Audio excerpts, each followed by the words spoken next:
Working with theoretical probability, there's something of an assumption that things happen the way they are, well, supposed to. That if you flip a coin, you should end up getting that on half of the flips, you have heads. Heads. On half of the flips, you have tails. Heads. Up to the ambiguity of flipping an odd number of times. Heads.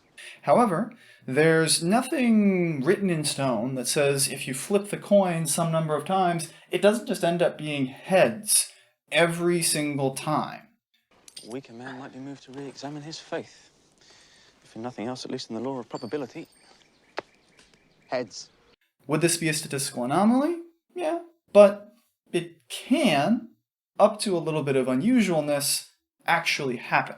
There's no guarantee that things in real life end up matching with what we expect is supposed to happen, whether it's talking about coin flips or demographics in terms of certain outcomes. Well, real life, as the last few years at time of recording have taught us, can be a bit messier than we might hope or expect it to be.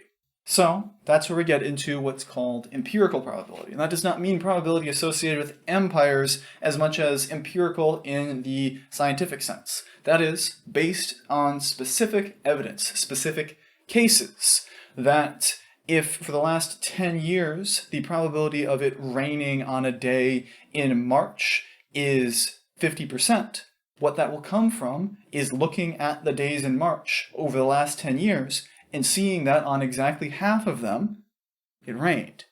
That's the sort of thing we're looking at here, is probability that doesn't really feel as much like probability because it's based less on, what's supposed to happen than what does happen. When you're saying what does happen, it feels weird to call it uncertain because it already happened, but we're basing this on the idea that we're going to use it to make a prediction for something that'll happen next time. That because it happened to rain on 50% of the days last March, we might expect it to happen again in this March. And expectations are important things with probabilities that we'll talk about later when we get into chapter 12.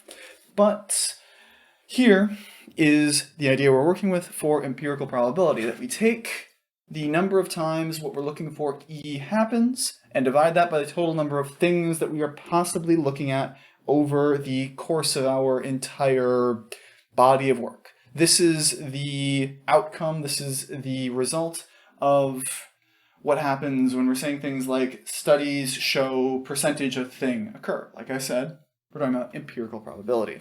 So let's get a couple of quick examples here to better understand how we can see these things and maybe get a better sense of how we can use them as well. For this, we have that a company is conducting a phone survey of randomly selected individuals to determine the ages of social networking site users. So far, 975 social network site users have been surveyed. The frequency of the distribution shows the result, where we want to find the probability that the next user surveyed is 18 to 35. So here we're basing our probability specifically on the table that we have. And that's built from that specific empirical evidence. And to get our probability here, what we need to do to find the probability of someone being 18 to 35 based on the study is, first, the total number of people in the study, given at the bottom there, of 975. And then we also need the number who were 18 to 35 within the study, which in this case would be 18 to 22, 156, plus the 312 that were in the 23 to 35 range, for a total there of 468, where that logic is something we're going to be coming back to later in our next section, 11.6, but just put a pin in that, where that is the probability as far as we need it, which we can get as a decimal as about 0.48. Where we should understand here that when we're dealing with empirical probability, we are looking at the results of things like studies. And there's kind of an assumption in what we're working from that what we have is fair, what we have is accurate, what we have is reasonable, when there's no guarantee that this was a particularly good study in some sense. That we might have had a phone survey to draw these numbers, where most people 18 to 35 wouldn't trust an unknown number giving them a call because they would just assume that that number is trying to sell them information about a insurance policy or that the IRS is trying to sue them. So you might not be able to get good data from that, or for that matter, this might not be a well-asked study, that we are taking the results to mean that we have this information about the age of social media site users, but they may have asked, do you use social networking sites? Or they may have said, do you use networks like Facebook and MySpace, which would completely bias the results away from young people who are probably more on TikTok at time of recording. I don't know, maybe that will get replaced by the time you're watching this, or maybe I'm already behind the times now, but point is, you're probably not going to get a whole lot of people trying to get into the top 7 on MySpace at this point, certainly not young people, so maybe these results aren't really fair. And let's get one more example here to help develop this idea further, where that idea of fairness is going to come into play again, but in a bit more of a serious context. So let's try something else out. For our second example, research was conducted into the 4,927 fatal police shootings in the United States since 2015, categorizing them by race, where the pie chart shows the results. What is the probability that the next incident will involve a person who is white? So like I said, this is a much more serious type of question, as it were, than talking about phone surveys or social networks or cards and dice rolls. But it is important to understand that these are the sort of things that people are maybe more likely to have very strong feelings about and will really shout about the results in here, that looking at what we have based on our data sets, if you want to find the probability that the next fatal shooting, based on that information, which is a couple of years out of date, is white, what we can look at there is the total number of shootings involving white people, 2,499, divided by the total number of fatal shootings, 4,927, for a probability here of about 0.507. That is about 50%.